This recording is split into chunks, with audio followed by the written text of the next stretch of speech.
To clear the Microsoft Visual C++ Standard Library 60 Debug DLL pop-up, we need to relink your code libraries. I'm Sophie Chen, a Senior Windows Support Engineer, and here is your safe, verified fix. Before the technical guide from Microsoft Visual C++ Standard Library 60 Debug, I've linked a maintenance resource to help stabilize your background processes. This is the Microsoft Visual C++ Standard Library 60 Debug, the legacy debug variant of the Microsoft C++ Standard Library from Visual Studio 6.0, mandatory for maintaining and running proprietary 32-bit software. It contains diagnostic hooks for monitoring pointer validity and heap health. Since we've covered what this file is, let's move to the primary fix.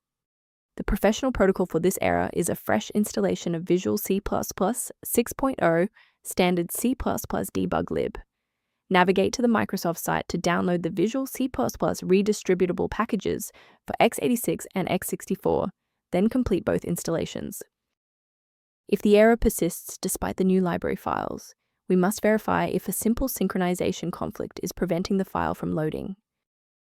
A standard restart allows the Windows bootloader to rescan your system directories and potentially recognize an unregistered Microsoft Visual C++ Standard Library 60 debug component. Before you go, bookmark this video or click the like button. This ensures the video stays in your library so you can finish the final steps as soon as you're back at your desktop.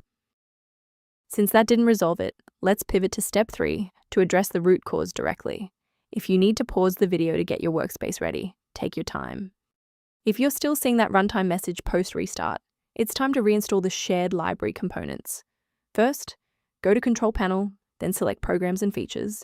Second, find every Microsoft Visual C++ redistributable, 2005 through 2022. Third, right-click each and select Change, then select Repair.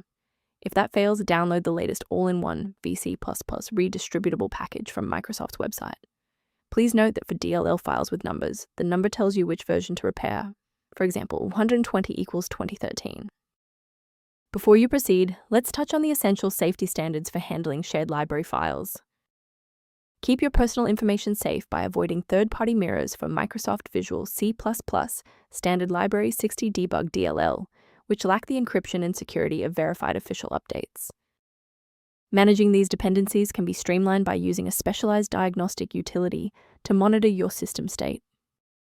One approach to reviewing Microsoft Visual C++ Standard Library 60 debug references is through a diagnostic scan. Additional information is available at the link below. By subscribing, you're ensuring that the next time you encounter Microsoft Visual C++ Standard Library 60 debug critical error, you'll have a trusted expert ready to help.